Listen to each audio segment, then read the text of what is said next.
1993, el profesor Philip Johnson de la Universidad de California en Berkeley invitó a un grupo de científicos y filósofos a una pequeña población playera en la costa central de California. Procedían de centros académicos principales, incluyendo Cambridge, Múnich y la Universidad de Chicago, para cuestionar una idea que había dominado la ciencia durante 150 años. Creo que Pájaro Dunes representó un punto de inflexión para muchos de nosotros. Individualmente todos teníamos interrogantes acerca de la teoría evolucionista, pero cuando nos reunimos cada uno trajo algo propio a la mesa y de repente todos vislumbramos una nueva manera de contemplar la vida que ninguno habíamos visto antes por separado. Por mi parte diría que este fue un intenso periodo de mi vida. Parecía que había algo mucho más intelectualmente satisfactorio que el punto de vista que había mantenido hasta entonces.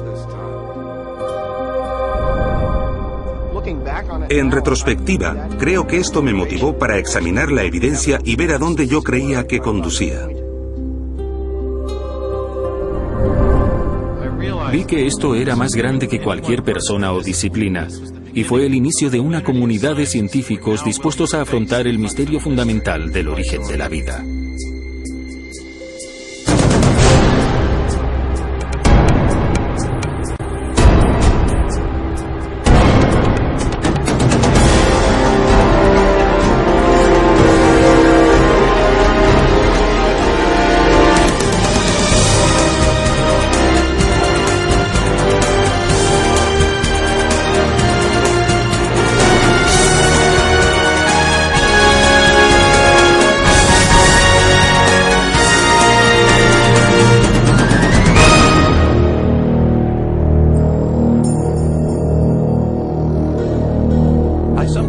A veces me pregunto cómo es que alguien habla de alguna otra cosa, porque no hay nada más interesante que esto. ¿De dónde venimos? ¿Cómo hemos llegado aquí? ¿Qué nos trajo a la existencia?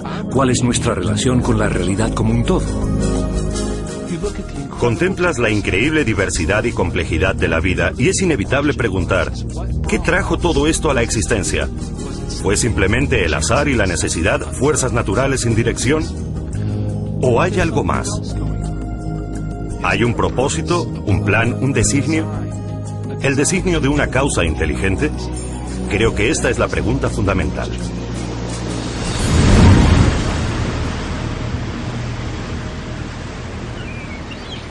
Los científicos de Pájaro Dunes emprendieron un nuevo examen del misterio del origen de la vida, porque cada uno tenía dudas acerca de las ideas evolucionistas generalmente aceptadas.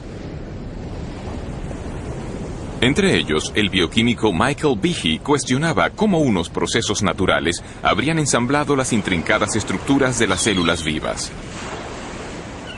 Dean Kenyon era un biólogo evolucionista que ya no creía que la química, por sí sola, pudiera explicar el origen de la vida en la Tierra. Y Stephen Meyer, Paul Nelson y William Dembski buscaban un nuevo enfoque que pudiera explicar el origen de la información genética codificada en los organismos vivos. Estos científicos y filósofos comenzaron a formular una alternativa a la teoría central de la biología moderna, teoría surgida de la mente de un naturalista británico llamado Charles Darwin.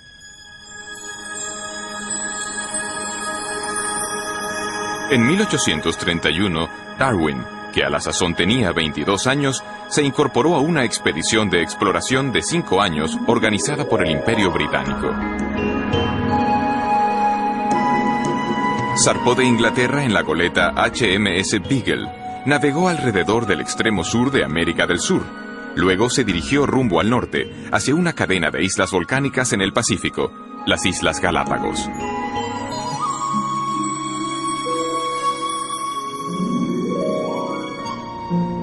En este desolado archipiélago, a 1000 kilómetros de la costa occidental de Ecuador, Charles Darwin pudo observar una extraordinaria variedad de aves, reptiles y mamíferos diferentes de todo lo que había visto antes.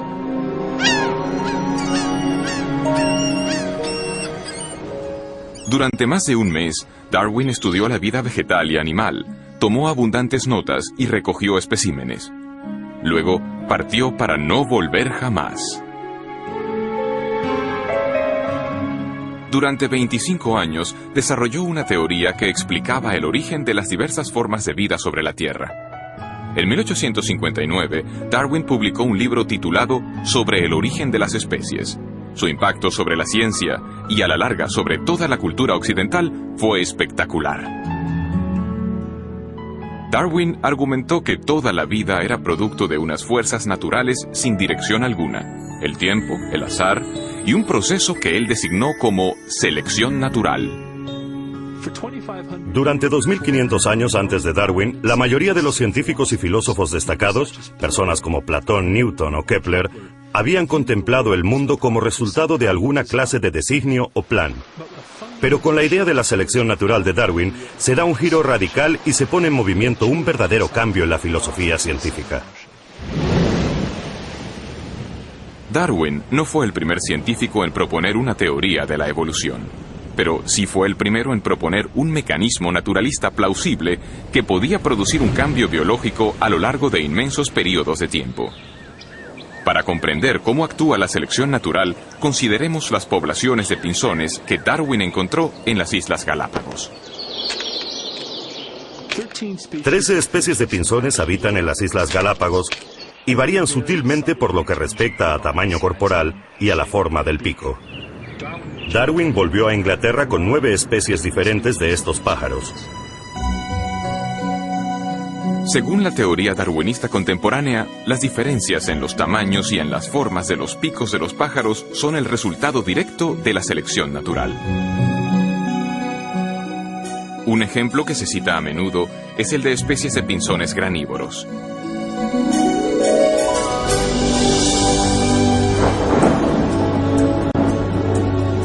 Después de temporadas de intensas lluvias, hay abundancia de pequeñas semillas blandas por todas las islas. Los pájaros con picos cortos pueden conseguir alimento con facilidad.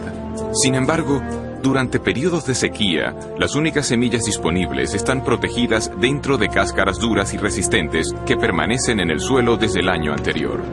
En estas circunstancias, solo pájaros con picos más largos y aguzados pueden romper las cáscaras y comer las semillas.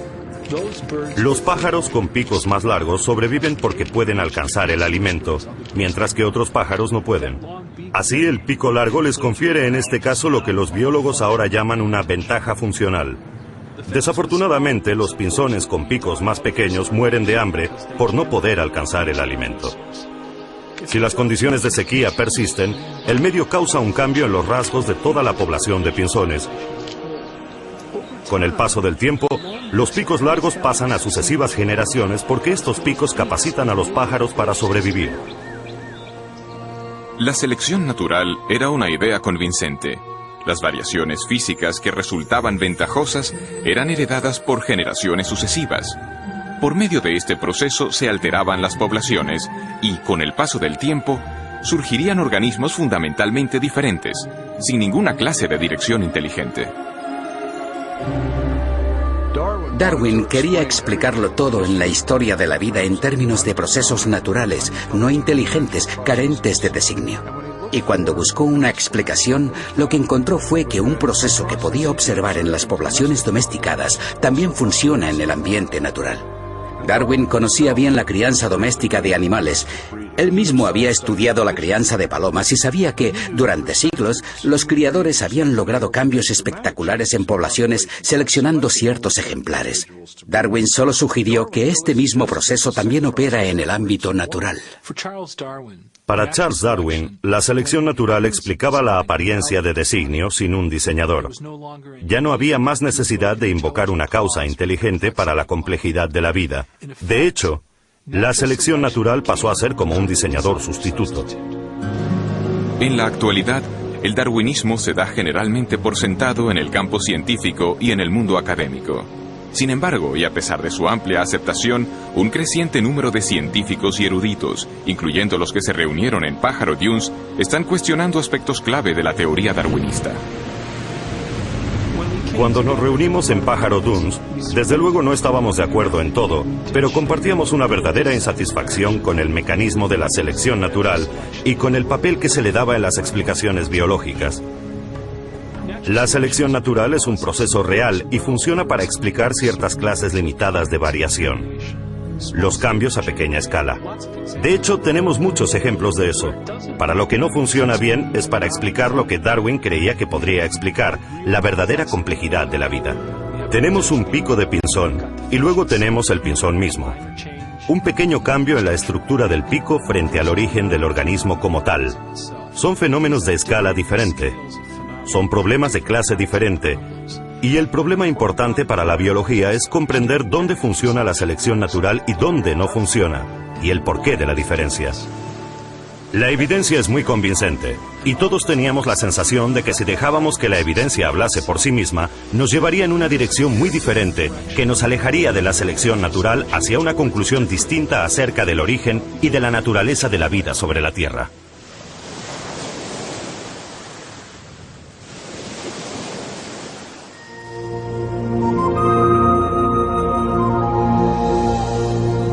La selección natural actúa solo aprovechando pequeñas variaciones sucesivas.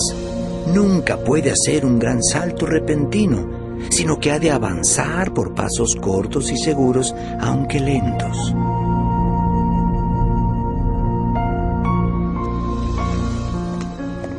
Es realmente interesante observar que cuanto más sabemos acerca de la vida y acerca de la biología, tantos más problemas tiene el darwinismo y tanto más evidente se hace el designio. Desde 1988, el Dr. Michael Behe ha investigado sistemas biológicos complejos que parecen desafiar la explicación de la selección natural. Durante muchos años creí que la evolución darwinista explicaba lo que veíamos en biología. No porque yo viera cómo podía verdaderamente explicarlo, sino porque me dijeron que lo explicaba. En las escuelas me enseñaron biología darwinista. Y luego, en la facultad y en los estudios de posgrado, viví un ambiente que daba por sentado que la evolución darwinista explicaba la biología. Y de nuevo, no vi ninguna razón para dudarlo.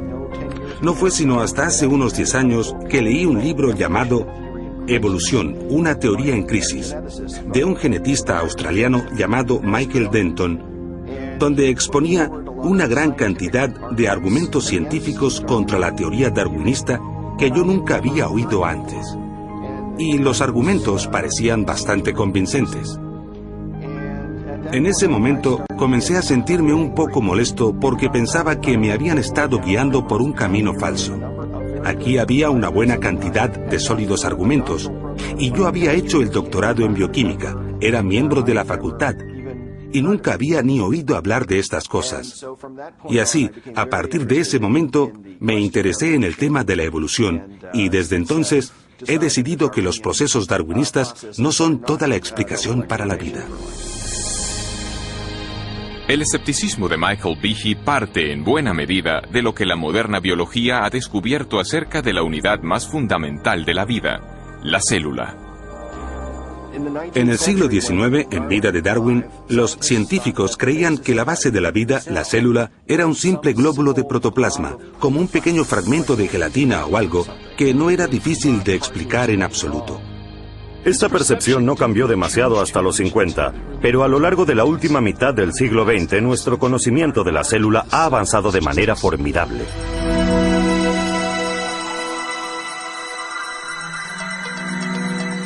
En la actualidad, los potentes instrumentales revelan unos complejos mundos microscópicos.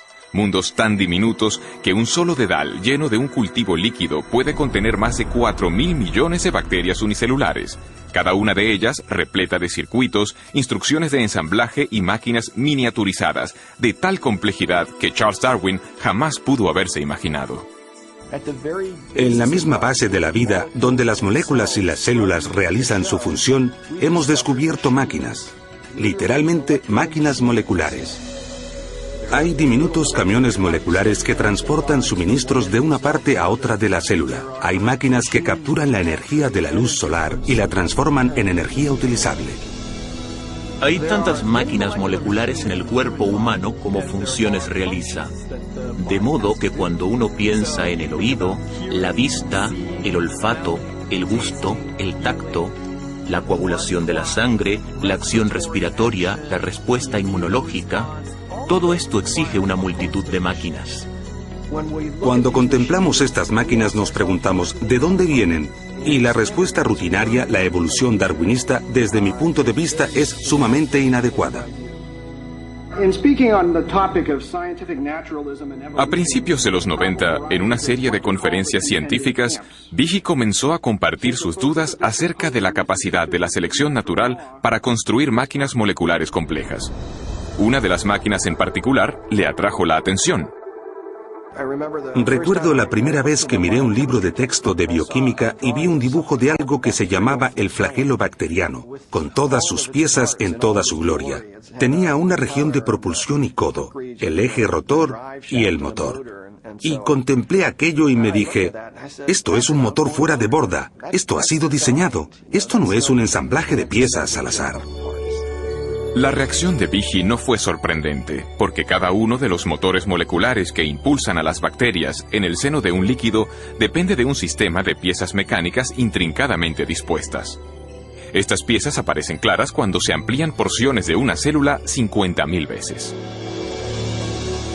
Los bioquímicos han empleado micrografías electrónicas como esta para identificar las piezas y la estructura tridimensional del motor del flagelo.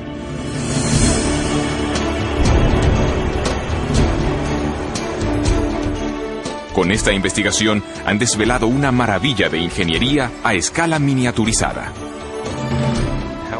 Howard Berg, de Harvard, lo ha designado como la máquina más eficiente del universo. Algunas de estas máquinas giran a 100.000 revoluciones por minuto y tienen una conexión fija con un mecanismo transductor o detector de señales que recibe información del medio en que se encuentra. E incluso cuando están girando a esta velocidad, pueden detenerse en seco. Solo necesitan un cuarto de vuelta para detenerse y cambiar el sentido de giro y comenzar a girar a 100.000 revoluciones en la otra dirección. Y lo mismo que los motores fuera de borda, tiene una gran cantidad de piezas que son imprescindibles para su funcionamiento. El flagelo bacteriano, 2 marchas, adelante y atrás, con refrigeración por agua, movido por energía protónica, tiene un estator, un rotor, una articulación en U, un eje propulsor y una hélice. Y funcionan como estas piezas de maquinaria. No es por comodidad que les damos estos nombres, es que estas son verdaderamente sus funciones. Desde su descubrimiento, los científicos han tratado de comprender cómo la selección natural podría producir un motor giratorio. Hasta ahora no han sido capaces de ofrecer ninguna explicación darwinista detallada. Para ver por qué, debemos comprender una característica de las máquinas moleculares que se conoce como complejidad irreducible. La complejidad irreducible es un término acuñado por Michael Behe en su descripción de estas máquinas moleculares. Básicamente lo que enuncia es que se tiene una multiplicidad de piezas para la composición de cualquier organela o sistema dado dentro de una célula, todas ellas necesarias para la función. Es decir, si se elimina una pieza, el sistema pierde su función. La idea de la complejidad irreducible se puede ilustrar mediante una conocida máquina no biológica, una ratonera.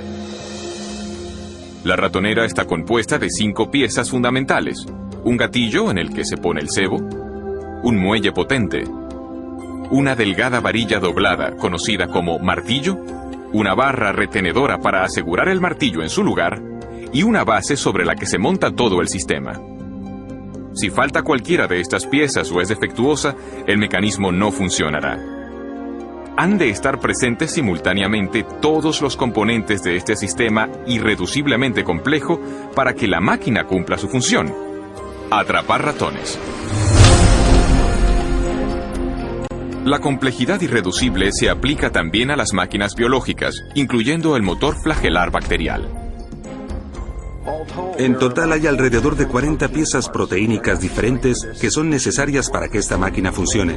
Y si falta cualquiera de estas piezas, entonces o bien obtendremos un flagelo que no funciona debido a que le falta el codo o el eje de transmisión o lo que sea, o bien ni siquiera se montará dentro de la célula. En términos evolutivos, tenemos que poder explicar cómo se puede construir este sistema de forma gradual cuando no hay función hasta que se tienen todas estas piezas en su sitio.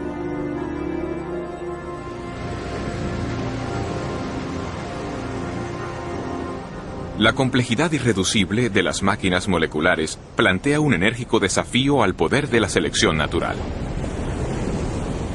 Según la teoría de Darwin, incluso las estructuras biológicas muy complejas, como un ojo, un oído o un corazón, pueden construirse gradualmente a lo largo del tiempo en pequeños incrementos. Sin embargo, tal como Darwin puso en claro, la selección natural solo puede tener éxito si estos cambios genéticos al azar proporcionan alguna ventaja al organismo en evolución en su lucha por la supervivencia. Como he intentado demostrar, no es necesario suponer que las modificaciones fuesen todas simultáneas, si eran sumamente ligeras y graduales. La selección natural está examinando las más ligeras variaciones, rechazando las malas, preservando y acumulando todas las buenas. Con todo, algunos científicos dudan de que las pequeñas variaciones de Darwin pudieran haber creado un flagelo bacteriano cuando no existía tal mecanismo. ¿Cómo pudo algo nuevo, como un motor de un flagelo bacteriano y todos los componentes que van con el mismo, cómo pudo desarrollarse a partir de una población de bacterias que no tuviesen este sistema? Y ello cuando cada cambio, según la teoría de Darwin, ha de proporcionar alguna clase de ventaja. Imaginemos un escenario así al inicio de la historia de la Tierra. Una bacteria en evolución desarrolla de alguna manera una cola y quizá incluso las piezas necesarias para unirla a la pared celular. Sin embargo, sin un ensamblaje completo de motor, esta innovación no proporcionaría ventaja alguna a la célula. En lugar de ello, la cola permanecería inmóvil e inútil, invisible para la selección natural que, por definición, solo puede favorecer cambios que ayuden a la supervivencia. La lógica de la selección natural es muy exigente. A menos que el mecanismo del flagelo esté totalmente ensamblado y funcione de verdad, la selección natural simplemente no puede preservarlo, no puede pasar a la siguiente generación. El punto importante a comprender acerca de la selección natural es que selecciona solo con vistas a una ventaja funcional. En la mayoría de los casos, lo que hace la selección natural es eliminar cosas que carecen de función o que tienen una función que perjudica al organismo. De modo que si se tuviese una bacteria con una cola que no funciona como flagelo, lo más probable es que la selección natural la eliminase. La única manera en que un flagelo sea seleccionado es que el flagelo funcione, y esto significa que todas las piezas del motor han de estar en su sitio para empezar. De modo que la selección natural no puede producir el flagelo bacteriano, solo puede actuar después de que el flagelo está ahí y es operativo. En 1996, Michael Behe publicó un libro titulado La caja negra de Darwin. En esta obra argumenta que la selección natural, el diseñador sucedáneo de Darwin, no puede explicar el origen del flagelo bacteriano, ni de ningún otro sistema biológico irreduciblemente complejo. En lugar de ello, Behe llegó a la conclusión de que la complejidad integral de estos sistemas indica un designio inteligente. La caja negra de Darwin de inmediato suscitó controversia. Más de 75 publicaciones, incluyendo algunos de los principales diarios y revistas científicas del mundo, publicaron reseñas. Algunos científicos elogiaron el libro de Behe, otros lo desecharon como acientífico y con motivaciones religiosas. Los críticos de Behe también insistieron en que había subestimado el poder de la selección natural. Argumentaron que el motor flagelar podría haber sido construido con piezas empleadas para construir máquinas más simples, como esta bomba celular usada. Si los componentes de la bomba ya existían, podrían haber sido preservados por la selección natural ya antes que surgiera el motor bacteriano. Esta teoría recibe el nombre de coopción. Esto básicamente significa que la evolución o la selección natural pudo en cierto momento tomar prestados componentes de una máquina molecular y utilizar algunos para construir una nueva. Scott Minnick ha estudiado el motor flagelar durante 20 años. Su investigación le ha llevado a cuestionar el argumento de la coopción. Con el flagelo bacteriano, hablamos de una máquina con 40 piezas. Sí, es cierto que 10 están empleadas en otras máquinas moleculares, pero las otras 30 son peculiares. Así que, ¿de dónde las vamos a tomar prestadas? Al final tendremos que explicar la función de cada una de ellas como si originalmente hubieran tenido otro propósito. Este argumento solo se puede seguir hasta el punto en que nos encontramos con el problema de que estamos tomando prestado de ninguna parte. Pero incluso si se concede que se tienen todas las piezas necesarias para construir una de estas máquinas, esto es solo parte del problema. Quizá más complejo, me parece a mí que más complejo, es el tema de las instrucciones de montaje. Esto nunca lo abordan los oponentes del argumento de la complejidad irreducible. Los estudios del motor flagelar han desvelado niveles aún más profundos de complejidad, porque su construcción demanda no solo unas piezas específicas, sino también una secuencia precisa de ensamblaje. Las piezas deben fabricarse en el momento oportuno, con la cantidad apropiada de componentes. Deben ensamblarse secuencialmente. Hay que poder saber si se han ensamblado correctamente para no malgastar energía en una estructura que no va a ser funcional. La construcción de una máquina molecular ha sido comparada con la edificación de una casa. Los obreros siguen unos planos e instrucciones detalladas de ensamblaje. Los cimientos de la casa se echan antes de levantar las paredes. Las tuberías y la electricidad se instalan antes del acabado. Las ventanas antes del recubrimiento de las paredes. Y las tejas se ponen solo después de la primera cubierta impermeable del tejado. Y así sucede con la construcción del motor flagelar. Esta estructura se construye de dentro hacia afuera. Se cuenta la cantidad de componentes en una estructura anular de un estator, y cuando esto queda ensamblado, se recibe una realimentación que dice, vale, no más de este componente. Se añade el eje, se añade un anillo, se añade otro eje, y cuando la articulación en U ha llegado a un cierto tamaño y a un cierto grado de curvatura, esto se cierra, y luego empiezan a añadirse los componentes para el propulsor. Todos estos componentes se ensamblan en una secuencia precisa, tal como se hace con el edificio. La construcción correcta del motor requiere un complejo sistema de máquinas que coordinen el temporizado de las instrucciones de montaje. Pero, ¿cómo puede la selección natural construir un sistema así? El argumento de la coopción no explica lo que vemos aquí. Para poder construir el mecanismo del flagelo o decenas de miles de otros mecanismos semejantes en la célula, son necesarias otras máquinas que regulen el ensamblaje de estas estructuras, y estas máquinas precisan de otras máquinas para su ensamblaje. Solo que falte una de estas piezas o que esté donde no le corresponde, el motor no funcionará. De modo que el sistema para ensamblar el motor flagelar es por sí mismo irreduciblemente complejo. De hecho, lo que tenemos aquí es complejidad irreducible en cascada.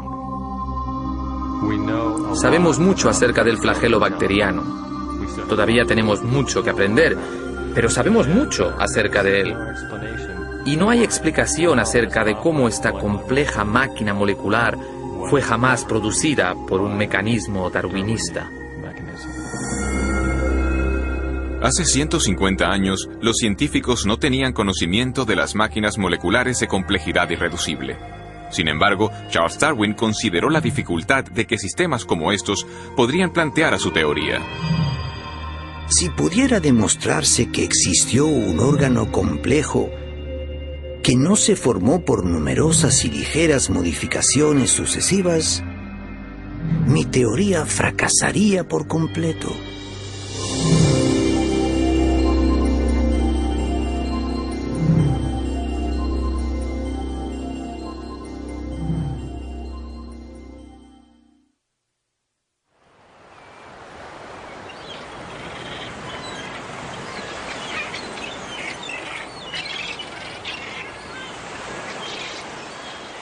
En biología, de hecho, hay dos grandes interrogantes. ¿Cómo se consiguen nuevas formas vivientes con nuevas estructuras como alas y ojos a partir de vida que ya existe? Y segundo, ¿cómo se originó la vida en la Tierra por primera vez?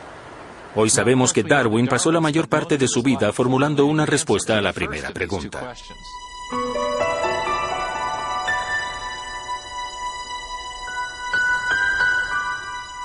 Charles Darwin comparaba la historia de la vida en la Tierra con un gran árbol con ramas. La base del árbol representaba la primera célula viviente. y las ramas eran nuevas formas de vida más complejas que habían evolucionado a partir del primer organismo primitivo. Darwin intentaba explicar cómo se habían originado las ramas del árbol de la vida. Intentaba mostrar cómo la selección natural pudo haber modificado los organismos existentes para producir la gran diversidad de vida vegetal y animal que llena hoy la Tierra. Pero cuando se trataba de la base del árbol, que representa el origen de la vida primera, de la primera célula viva, Darwin tenía muy poco que decir. De hecho, en El origen de las especies ni siquiera trató la cuestión de cómo la vida pudo haberse originado de la materia no viviente. Las únicas pistas que tenemos de las opiniones de Darwin acerca de esta cuestión aparecen en una carta que envió a un colega llamado Joseph Hooker.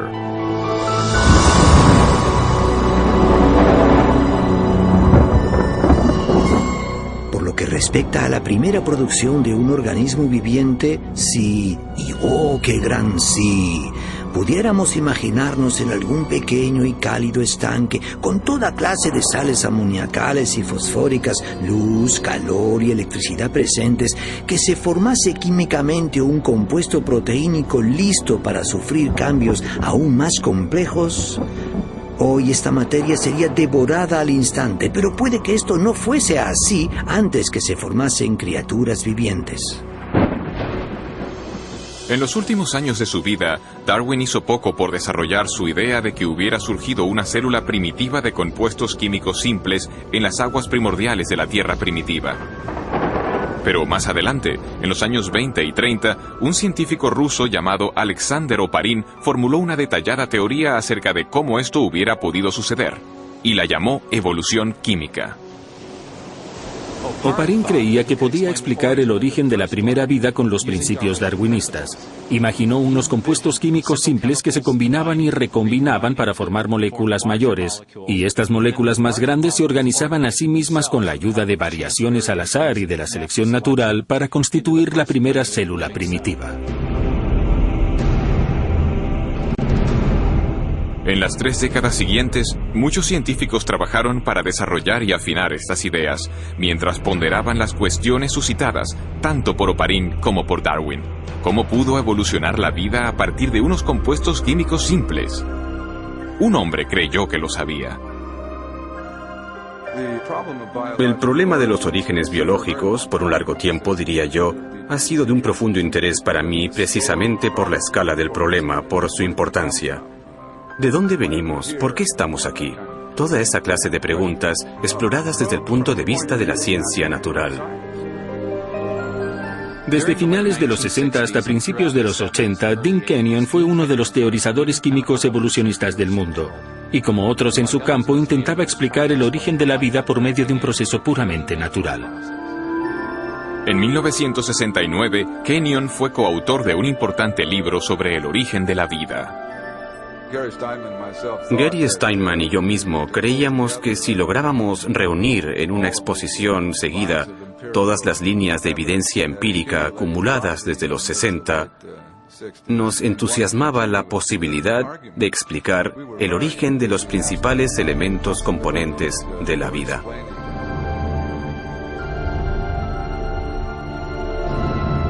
A pesar de su optimismo, Kenyon se enfrentaba con un problema importante. Para explicar el origen de la vida, debía antes explicar el de los ladrillos esenciales de cada célula que ha existido sobre la Tierra, las grandes y complejas moléculas llamadas proteínas. Las proteínas tienen una amplia gama de funciones en la célula, desde los requisitos estructurales, en términos del andamiaje de la célula, el citoesqueleto, a los enzimas, donde están procesando moléculas para captar energía o construir componentes de la célula. Las proteínas realizan muchos de los trabajos en el interior de la célula, excepto almacenar información genética. Esto se deja para el ADN y el ARN. Las proteínas realizan tareas como la limpieza de la célula y la producción de energía. Kenyon sabía que las proteínas debieron ser tan importantes para la primera vida como para las células vivas actuales. También reconoció la complejidad de su construcción. Hacia los 60, los científicos habían determinado que incluso las células simples están compuestas de miles de proteínas diferentes, y que su función se deriva de sus formas tridimensionales sumamente complejas. Las formas irregulares de algunas proteínas les permiten catalizar o desencadenar reacciones químicas debido al ajuste tipo llave-cerradura que tienen con otras moléculas en la célula. Mientras que otras moléculas proteínicas forman componentes estructurales tipo machiembrado. Cada una de las piezas individuales de un motor bacteriano, como esta estructura anular, está formada de una sola molécula de proteína, de un conjunto de proteínas ensamblado de una forma específica.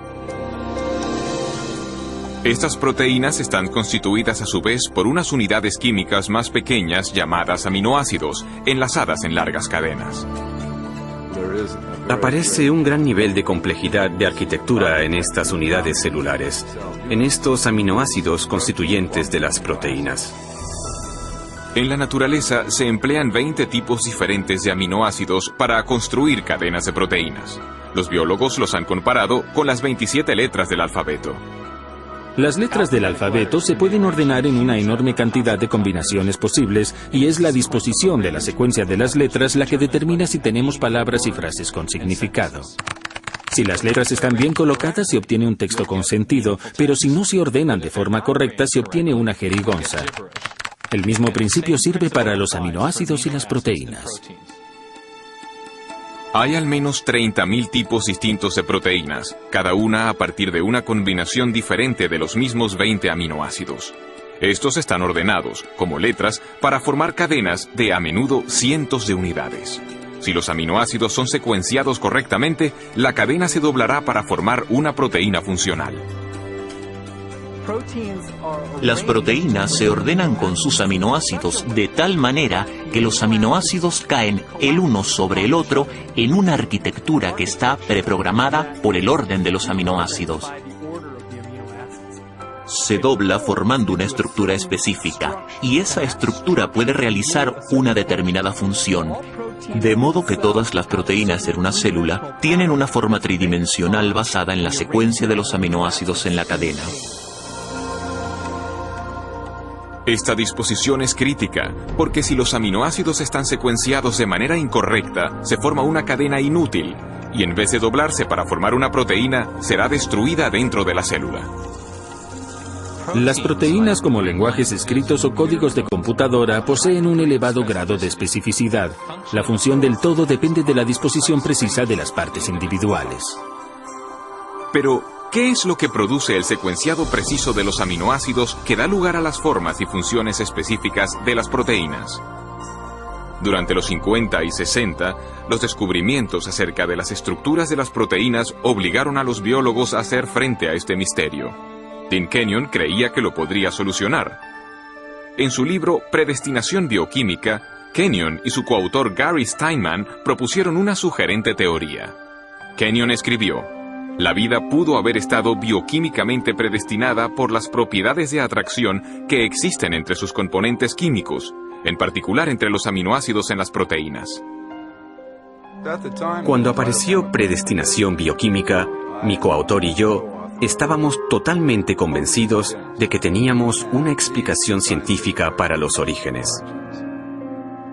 Kenyon propuso que las propiedades químicas de los aminoácidos hacían que fuesen atraídos entre sí para formar las largas cadenas que llegaron a ser las primeras proteínas, los componentes más importantes de la célula viva. O sea que la vida era inevitable, predestinada por nada más que la química.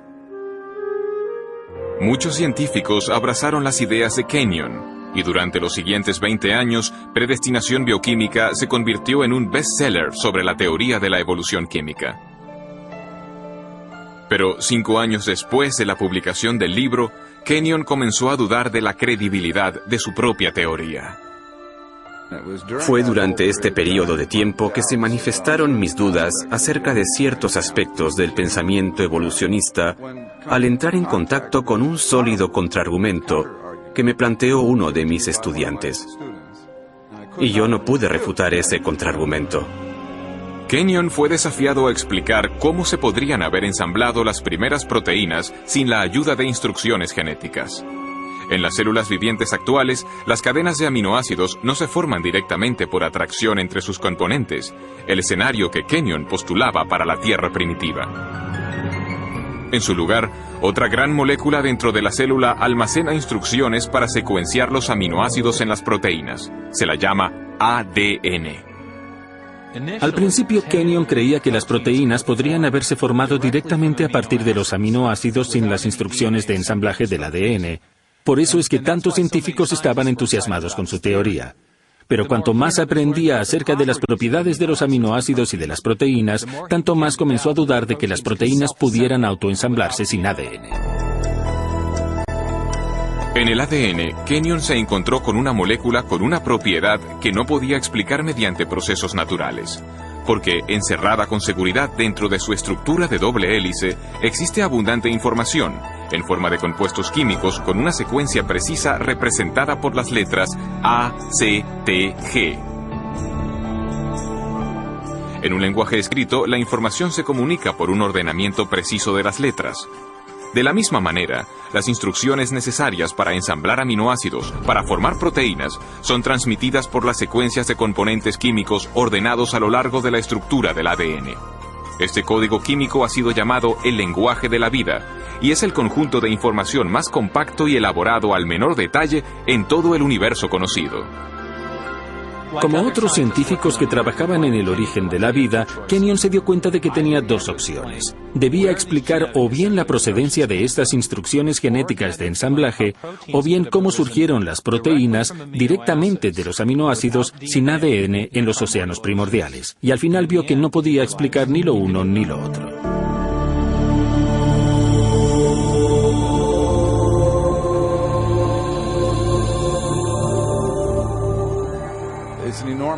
Es un enorme problema cómo hubiera podido reunirse en un diminuto volumen submicroscópico del océano primitivo todos los cientos de diferentes componentes moleculares que se necesitarían para establecer un ciclo de autorreplicación.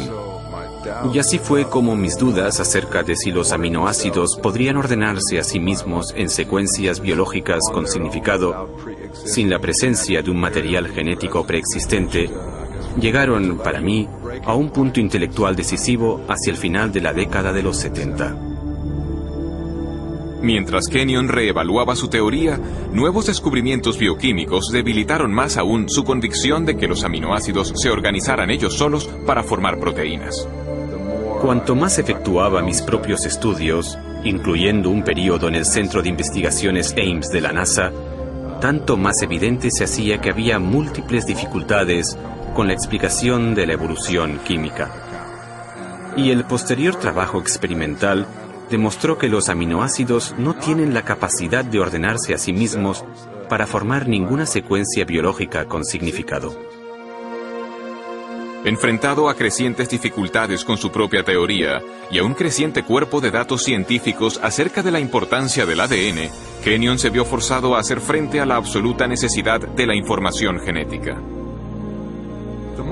Cada vez más pensaba en la alternativa que se presentaba en la crítica y en el enorme problema que todos los que trabajamos en este campo habíamos descuidado de afrontar, el problema del origen de la información genética misma. Entonces tuve que reexaminar toda mi posición tocante a los orígenes. Para Dean Kenyon, un nuevo interrogante llegó a ser el foco de su investigación en búsqueda del origen de la vida. ¿Cuál era la fuente de la información biológica en el ADN? Si se podía llegar al origen de los mensajes codificados dentro de la maquinaria viviente, entonces habríamos dado con algo intelectualmente mucho más satisfactorio que esta teoría de evolución química.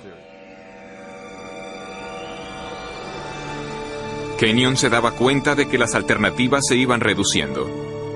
Para la década de los 70, la mayoría de los investigadores rechazaba la idea de que la información necesaria para construir la primera célula se produjera por el mero azar.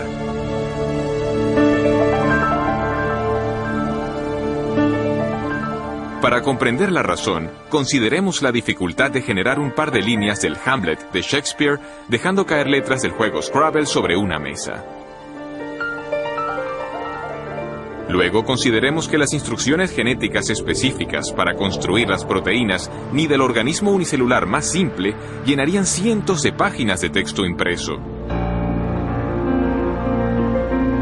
Los biólogos serios que estudian el origen de la vida no creían que ésta hubiera surgido solo al azar. Se imaginaban a la selección natural actuando sobre variaciones al azar entre compuestos químicos para producir la primera vida, pero había un problema con esta propuesta. Por definición, la selección natural no podría haber funcionado antes de la existencia de la primera célula viva, porque solo puede actuar sobre organismos capaces de reproducirse, las células dotadas de ADN que pasan sus cambios genéticos a generaciones futuras. Sin ADN no hay autorreproducción, pero sin autorreproducción no hay selección natural, de modo que no se puede usar la selección natural para explicar el origen del ADN sin dar por supuesta la existencia de aquella misma cosa que se está tratando de explicar. El azar, la selección natural y su propia teoría de autoorganización. Todo había fracasado para explicar el origen de la información genética. Ahora, Kenyon veía solo una alternativa. No hay ni la más ligera posibilidad de un origen evolutivo químico, ni siquiera para la más simple de las células. De modo que el concepto de un designio inteligente de la vida me resultó inmensamente atractivo y con mucho sentido, ya que coincidía estrechamente con los múltiples descubrimientos de la biología molecular. En los años transcurridos desde el rechazo de la evolución química por parte de Kenyon, la ciencia ha desvelado los detalles de todo un sistema de procesado de la información que lleva la marca del designio inteligente.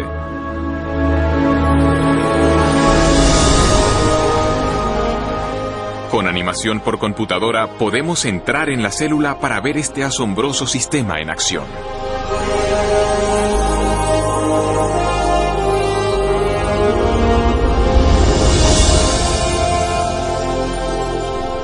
Después de entrar en el núcleo de la célula, vemos las hebras de ADN bien enrolladas. Son las bibliotecas de instrucciones necesarias para construir cada proteína en un organismo.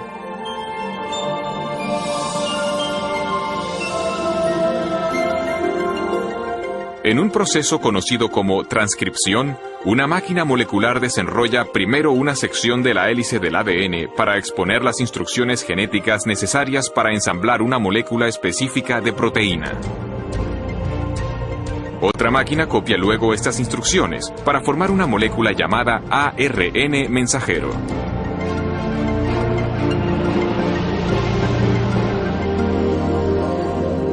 Cuando se ha completado la transcripción, la delicada hebra de ARN lleva la información genética a través del complejo de poros del núcleo, el regulador de tráfico adentro y afuera del núcleo.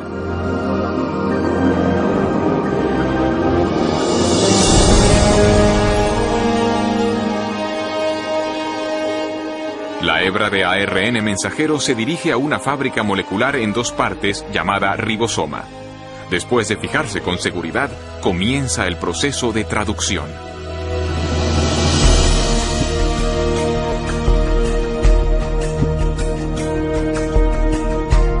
Dentro del ribosoma, una cadena de montaje molecular ensambla una cadena de aminoácidos secuenciada de una manera específica. Estos aminoácidos son transportados desde otras partes de la célula y luego son ensamblados en cadenas a menudo de cientos de unidades de longitud. Su orden de secuencia determina la clase de proteína manufacturada.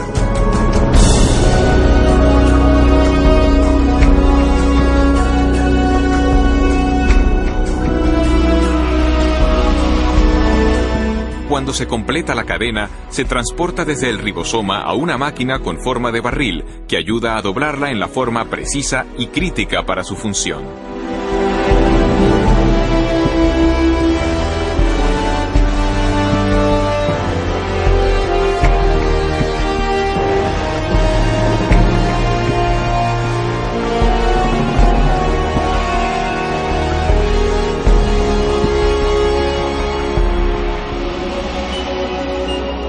Después que la cadena queda doblada como proteína, es liberada y conducida por otra máquina molecular al lugar exacto donde se la necesita. Uno se queda totalmente asombrado al percibir a esta escala de tamaño un aparato tan finamente ajustado. Un dispositivo que lleva el sello de un diseño y producción inteligentes. Y tenemos los detalles de un inmenso y complejo ámbito molecular de procesado de información genética. Y es precisamente en este nuevo campo de la genética molecular que vemos la evidencia más convincente de designio en la Tierra.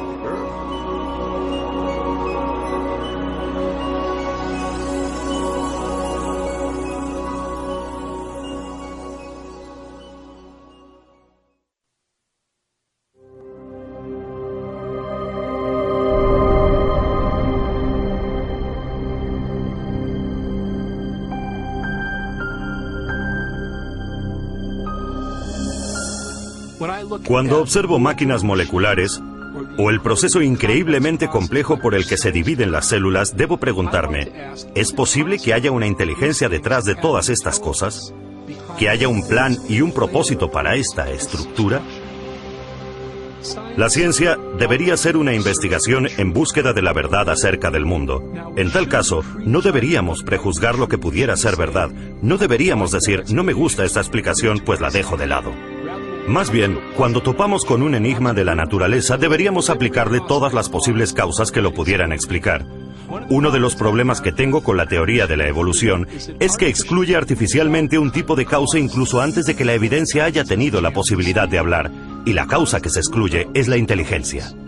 Desde finales del siglo XIX, desde la época de Darwin, de hecho en parte debido a la obra de Darwin, El origen de las especies, los científicos llegaron a aceptar una definición de ciencia que excluye la posibilidad del designio como explicación científica. Y esta convención tiene un nombre, se llama naturalismo metodológico. Y significa sencillamente que si uno va a ser científico, debe limitarse a explicaciones que recurran solo a causas naturales. No se puede invocar a la inteligencia como causa. Y sin embargo, constantemente deducimos la presencia de inteligencia. Es parte de nuestro razonamiento reconocer los efectos de la inteligencia.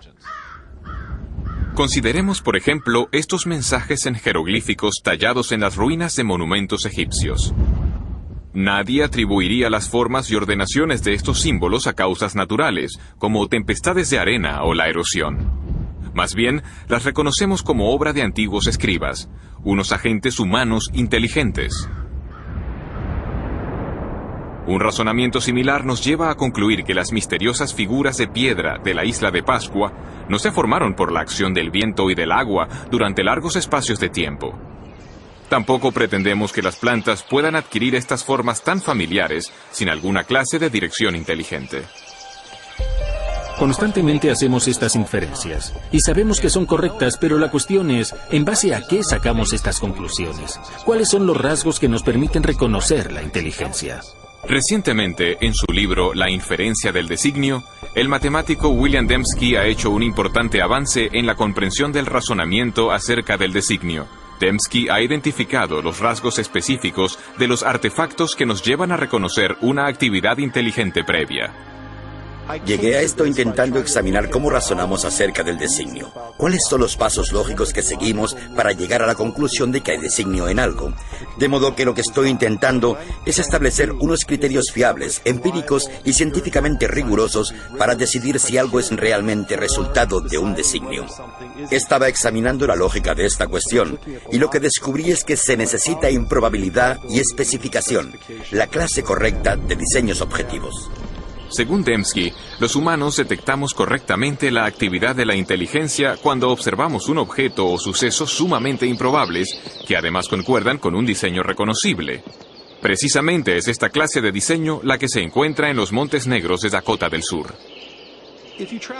Si uno viaja por el oeste americano, puede ver una gran diversidad de formas en las laderas montañosas, y la mayor parte no tiene ningún sentido. Son solo rocas dispuestas de diversas formas. Pero lo que no ve en laderas montañosas son los rostros de Lincoln, Jefferson, Teddy Roosevelt y George Washington. El único lugar donde se ve esto es en Dakota del Sur, y la razón de que estén ahí es que un escultor excéntrico decidió que quería honrar a estos presidentes pasando la mayor parte de su vida tallando sus rostros en la ladera de este monte. Este diseño es improbable. Una ladera aleatoria es también improbable, pero una ladera aleatoria no especifica nada. Pero sabemos que hubo 4 personas que fueron presidentes de los Estados Unidos que tenían unos rostros con unos rasgos determinados, y estos rasgos en las montañas de Dakota del Sur concuerdan con los que aparecen en otras partes.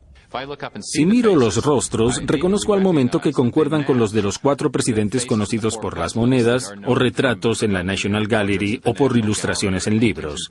Y así comprendo que en el Monte Rushmore no solo tenemos una configuración rocosa sumamente improbable, sino una que concuerda con un diseño dado independiente y que indica inteligencia de forma fiable.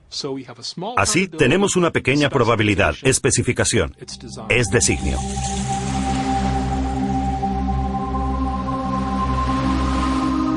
En una playa, otro diseño improbable escrito en la arena ilustra cómo detectamos el designio. Nadie inferiría que este mensaje fue escrito por el movimiento de las mareas. Al contrario, por las características de este diseño, identificamos las palabras como producto de la inteligencia. Este ordenamiento improbable también se ajusta a un diseño dado independientemente, esto es, las formas de las letras que reconocemos del alfabeto latino y las palabras que conocemos del vocabulario inglés. Y de este modo es la improbabilidad de esta disposición, junto al hecho de que se ajusta a una pauta dada independientemente, lo que lleva a la conciencia de que hay un designio. Esta ilustración sugiere que los criterios de William Dembski para la detección del designio, una probabilidad pequeña y especificación, son esencialmente equivalentes a información. El tipo de información presente no solo en imágenes, textos escritos y secuencias numéricas, sino también codificada en software y en las ondas radioeléctricas. La capacidad de detectar información en transmisiones electromagnéticas ha posibilitado una singular búsqueda de inteligencia. Durante más de 3 décadas, astrónomos del programa SETI, Búsqueda de Inteligencia Extraterrestre, han rastreado señales de radio del espacio exterior para intentar descubrir pautas llenas de información. Normalmente, los radiotelescopios reciben ruido aleatorio o señales repetitivas producidas de modo natural por estrellas, galaxias y otros cuerpos celestes. Pero los astrónomos reconocen que si llegan a identificar una señal portadora de información, esto confirmaría la existencia de vida inteligente más allá de la Tierra.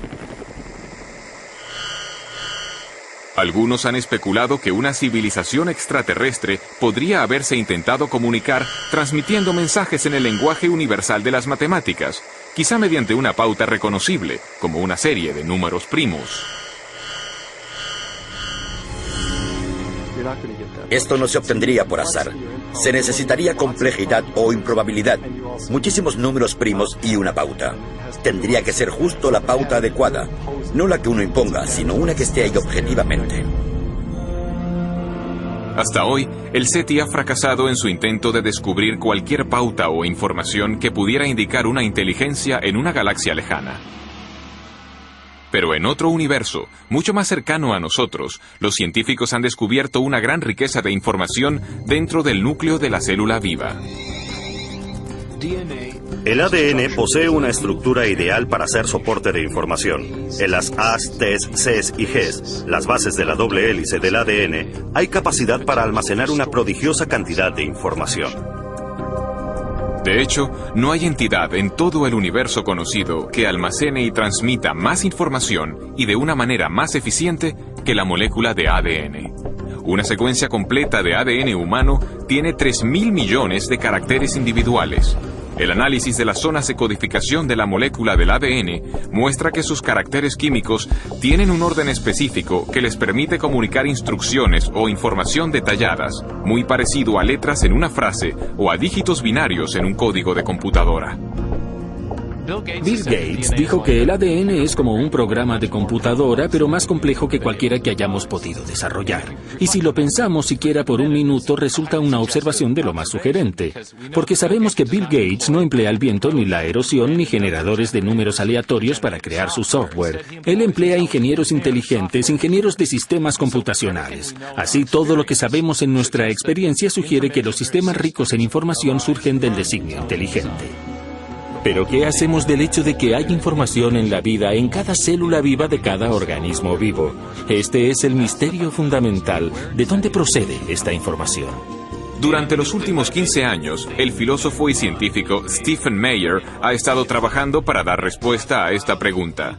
Meyer ha desarrollado un argumento para demostrar que el designio inteligente proporciona la mejor explicación para el origen de la información necesaria para construir la primera célula viva. Forma parte de nuestra base de conocimiento que los agentes inteligentes pueden producir sistemas ricos en información. De modo que este argumento no se basa en lo que no sabemos, sino que se basa en lo que sí sabemos acerca de la estructura de causa y efecto del mundo. Hoy en día sabemos que no hay explicación naturalista, que no existe ninguna causa natural que produzca información. Ni la selección natural, ni procesos de autoorganización, ni el puro azar. Pero sí que sabemos de una causa capaz de producir la información, y es la inteligencia. Así que cuando alguien infiere designio por la presencia de información en el ADN, de hecho, está haciendo lo que en las ciencias históricas se denomina una inferencia hacia la mejor explicación. De modo que cuando encontramos un sistema rico en información en la célula, concretamente en la molécula de ADN, podemos inferir que una inteligencia entró en juego en su origen, incluso aunque no estuviéramos allí para observar el origen del sistema. El trabajo de Meyer sobre el origen de la información genética forma ahora parte de un creciente alegato científico en favor del designio, surgido de una reunión de científicos y filósofos en la costa central de California en 1993. Su objetivo era reexaminar una idea que había dominado la biología durante más de un siglo. Durante el proceso concibieron una teoría que se ha conocido como designio inteligente. Para mí, la gran promesa del designio es que nos da un nuevo instrumento y una explicación que pertenecen al conjunto de instrumentos de la ciencia. Las causas inteligentes son reales, dejan evidencia de su existencia. Y una ciencia sana es una ciencia que busca la verdad y que deja que la evidencia hable por sí misma. El argumento a favor del designio inteligente se basa en una observación de los hechos.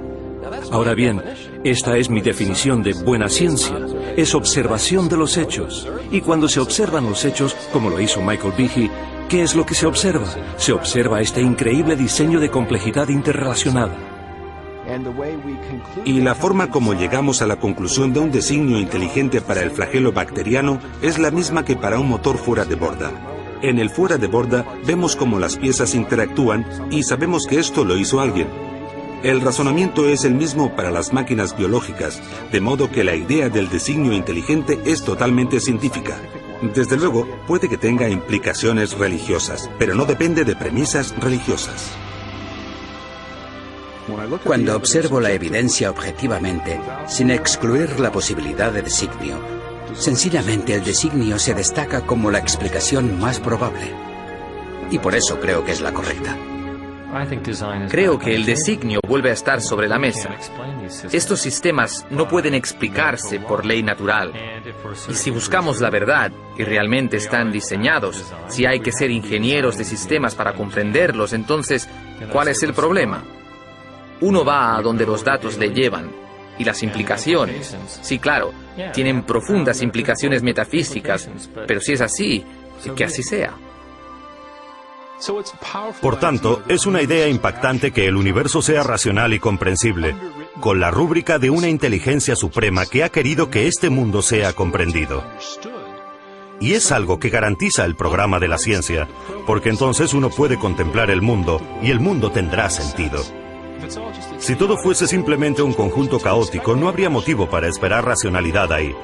Pero si realmente es el producto de una mente, entonces uno puede investigar y la ciencia se convierte en ese maravilloso proyecto de resolver el rompecabezas donde uno puede esperar encontrar racionalidad, belleza y comprensibilidad justo en el fundamento mismo de las cosas. Hace 150 años, Charles Darwin transformó la ciencia con su teoría de la selección natural. En la actualidad, esta teoría se enfrenta a un reto formidable. El designio inteligente ha suscitado un intenso debate acerca del origen de la vida sobre la Tierra.